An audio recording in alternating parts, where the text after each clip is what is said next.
New developments tonight in the disappearance of Nancy Guthrie, the 84-year-old mother of Today Show host Savannah Guthrie. Late today, the sheriff saying all family members have been cleared in her disappearance, aware of the online chatter and speculation surrounding this case. Tonight here, investigators on a possible break in this case, that male DNA found on a glove. And Savannah Guthrie, the pain evident on her face, with a new post to the person who took her mother, as they now begin week 3 without their mother. Here's our chief investigative correspondent, Aaron Katersky, in Tucson again tonight.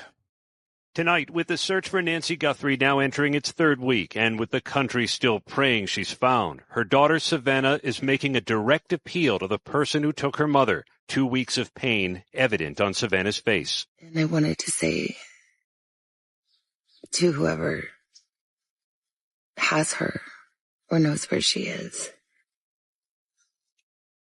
that it's never too late. And you're not lost or alone. And it is never too late to do the right thing. And we are here. We believe. And we believe in the essential goodness of every human being. And it's never too late. The Today Show host, who has spoken of the nightmare her family's going through, hoping the kidnapper will consider giving her mother back. Because we're into week 3, the idea that you could keep anybody held for that long a time is a real strain on whoever might have her. And so as a result, they may just say, okay, we're just going to give up and release her. It never hurts to say those things. And tonight, authorities acknowledging online chatter and speculation that has at times focused on Guthrie's extended family and that has taken a toll too. The Pima County Sheriff saying, to be clear, the Guthrie family, to include all siblings and spouses, has been cleared as possible suspects in this case. The family has been nothing but cooperative and gracious and are victims in this case. To suggest otherwise is not only wrong, it is cruel. The Guthrie family are victims, plain and simple. The FBI is now testing male DNA lifted from a glove found near Nancy Guthrie's home that appears to be a similar kind of glove to what was seen in that video from Guthrie's front door. They will now put that DNA into a national database, comparing it to more than 22 million samples, most from criminals. The glove containing DNA was found right around here. We're about 2 miles from Nancy Guthrie's home, along a major thoroughfare close to her neighborhood and the fastest route out of town. That glove is one of 16 picked up during roadside searches. Most authorities believe were discarded by investigators combing the area. We saw another glove just today. What's different about the glove they're testing is the FBI does think it's similar to the gloves of the man at the door. It's just like fingerprints. If we have your fingerprint on file, then, it's going to be a match or a quick match. If we don't have your fingerprints on file, it would take a long time. Same with DNA. Investigators will also determine whether DNA recovered on the property, DNA that is not Nancy Guthrie's or her family's, matches the glove. We've gotten DNA back, and that's why I say, well, they already have the genetic markers of those that we think had access to the home, rightfully so, the family, the landscapers, the pool guy. And tonight, the search involving the backpack and clothes the man was wearing. Investigators are now combing through Walmart's surveillance footage and sales receipts, looking for the buyer of the Ozark Trail Hiker backpack the suspect is seen wearing. Investigators say he may have also bought the clothing he wore that night at Walmart. Backpack's a Walmart backpack, right? So that's can you what trace I'm the understanding. sale? We're hoping. We have teams working on all of this stuff. Friday night, authorities swooped in and detained a man about 2 miles from Nancy Guthrie's home, searching his house and towing his Range Rover before letting him go. He's the second man questioned and released after a delivery man was stopped 50 miles away near the Mexican border. Sources tell ABC News investigators are leaning away from those 2 men as possible suspects.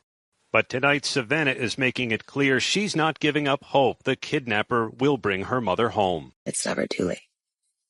The DNA analysis is underway tonight on the glove. David, the results could be back within days. David? As they now enter week 3, Aaron Katersky on this story again tonight. Aaron, thank you. There are cases that begin with noise. This one began with quiet. No raised voices captured on a neighbor's security camera. No late-night emergency calls. No shattered glass. No visible struggle. Just an absence that did not make sense. When someone vanishes, there is usually a moment, a hinge in time, when the ordinary stops behaving normally. A missed appointment, an unanswered message, a door left unlocked when it never is. In the case of Nancy Guthrie, that hinge did not announce itself. It simply existed, and then it widened. There were questions that day, not loud ones, not urgent ones, just small interruptions in routine. And sometimes that is how control first reveals itself, not through chaos, but through careful silence. Before we go deeper, I want to welcome you to the channel. We look for the truth in the shadows of cold cases and closed files. If you value this kind of deep dive investigation, please consider subscribing. And as we begin this journey together, I'd love to know where you're watching from today. Whether you're joining us from the United States, Canada, Australia, or anywhere else in the world, leave a comment below. It helps us remember that these stories, though local, touch hearts across the globe. Now, back to the silence. Nancy was not a woman who disappeared from her own life easily. Friends described her as steady, not dramatic, not impulsive. She maintained routines. She answered messages. She followed through. She did not vanish. And yet, at some point, her phone stopped responding. Her presence, both digital and physical, thinned out in ways that felt subtle at first, then impossible to ignore.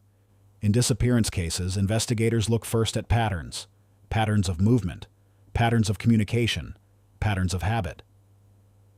When a pattern breaks, it rarely does so cleanly. There are tremors before the fracture.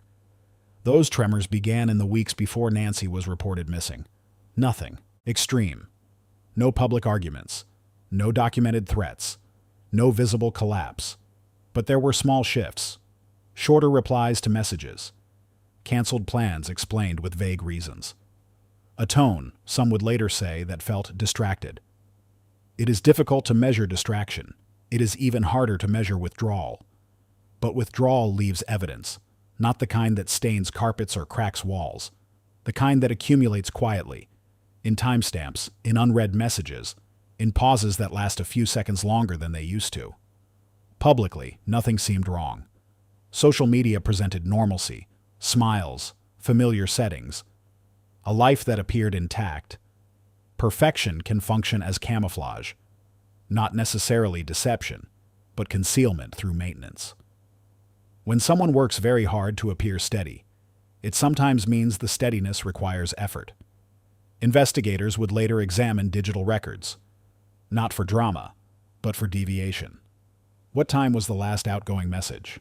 Who initiated contact more often? When did routines start to thin? It is in those margins that motive often hides. There is a difference between anger and disengagement. Anger is loud. It leaves witnesses. Disengagement is quiet. It leaves absence. In cases like this, law enforcement does not begin with accusation. They begin with questions that feel procedural but carry weight. When was she last seen? Who spoke to her last? What changed? The answers did not align neatly, and alignment matters. When someone disappears without signs of struggle, investigators consider possibility: voluntary departure, medical emergency, foul play. Each possibility requires evidence. But evidence in ongoing cases rarely arrives all at once. Sometimes it waits. Which brings us to the development that shifted the emotional center of this investigation: the release of forensic testing updates. DNA testing does not shout. It does not speculate. It does not guess. It confirms presence or absence. When investigators submit items for forensic analysis, they are not searching for drama. They are searching for trace: skin cells, hair, fibers, fragments too small for the human eye to notice, but too specific to ignore. DNA evidence changes a case not because it tells a story, but because it narrows one. In the weeks following Nancy's disappearance, certain items were collected. We will not describe them in detail. But we know this: they were chosen carefully. Forensic teams do not test randomly. They test based on probability, on proximity, on context, on contradiction. The announcement that results were forthcoming created a new kind of tension. Not the tension of accusation, the tension of confirmation. Because DNA does something that interviews cannot. It anchors speculation to biology. As investigators waited, public attention intensified. But inside the case file, the tone remained procedural. Officers re-reviewed timelines. They mapped movements. They examined communication patterns between Nancy and those closest to her. And here, the psychological landscape becomes important. In many disappearance cases involving intimate partners or close associates, the motive does not appear explosive. It appears incremental. Resentment that is not expressed. Expectations that feel burdensome. A fantasy of relief that grows quietly. We must be careful here. No official conclusion has been announced. No formal charge tied to forensic results has been confirmed, but investigators, in any case like this, examine relational dynamics. They look at contrast. Who was trying to hold things together? Who was emotionally stepping back? Friends described Nancy as someone who worked toward stability. She believed in conversation, in repair, in staying present. Others, according to those same circles, seemed more withdrawn in recent months. Withdrawal is not a crime, but sustained emotional disengagement can create a dangerous imbalance. When one person is trying to connect and the other is quietly detaching, there is friction, even if it never becomes visible.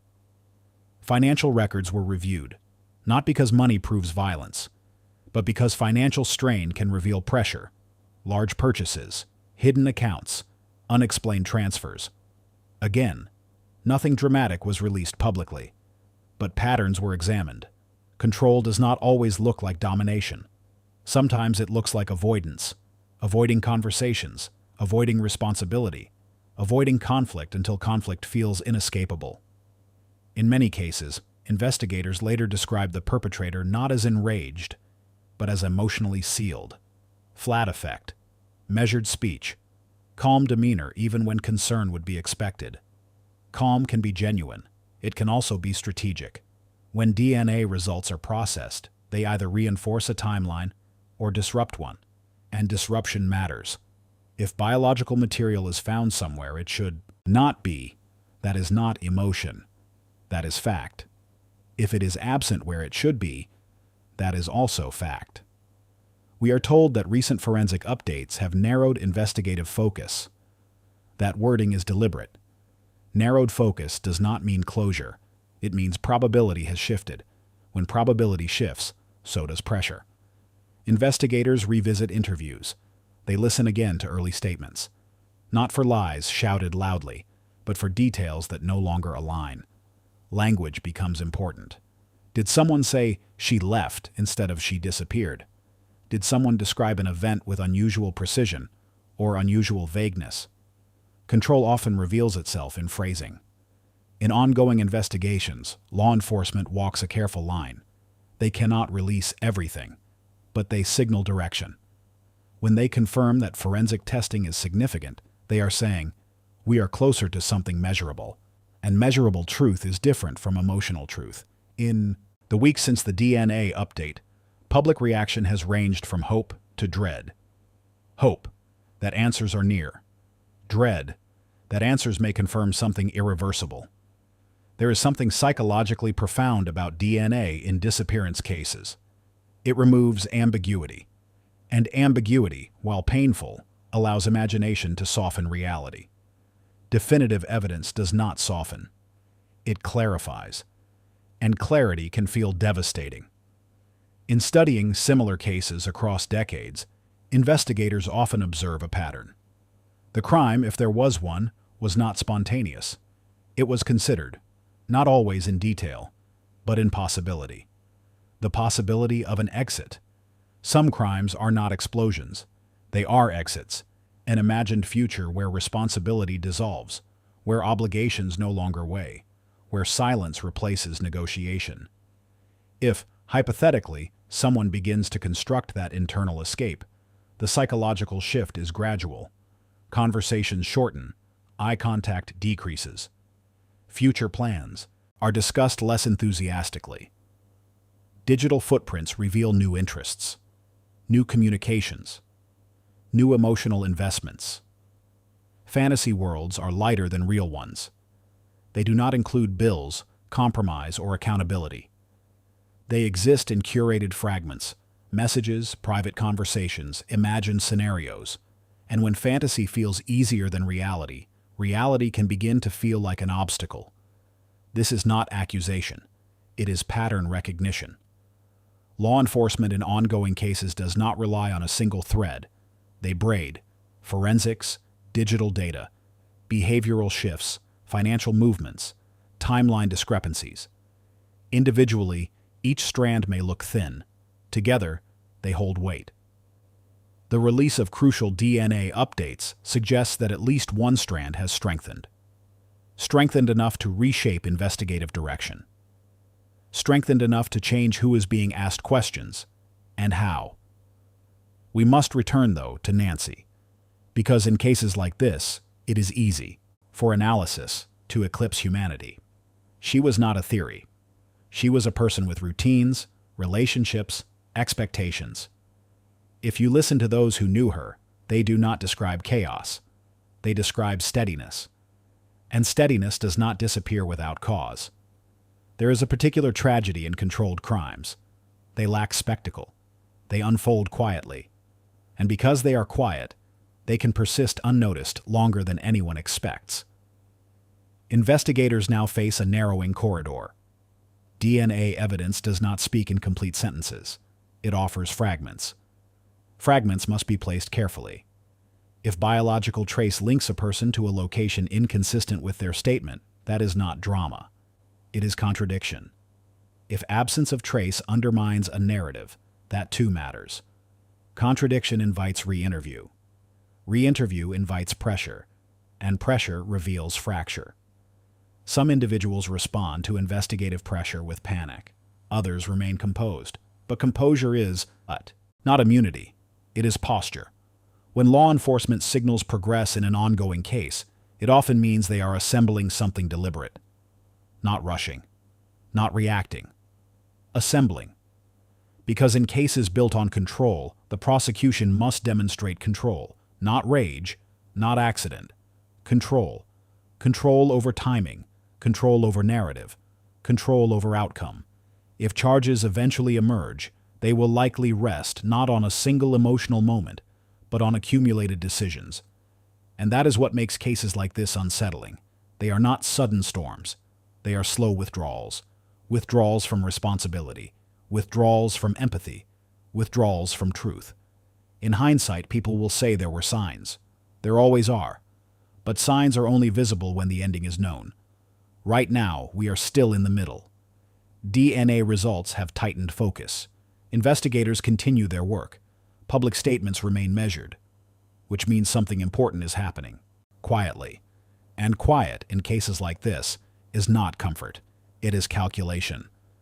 As this investigation unfolds, we are reminded that explanation does not equal justification. Even if motive becomes clear, even if psychological patterns are traced precisely, choice remains. Control remains. And if this case ultimately proves to be criminal, it will not be because someone lost control. It will be because someone chose a version of freedom that required someone else's disappearance.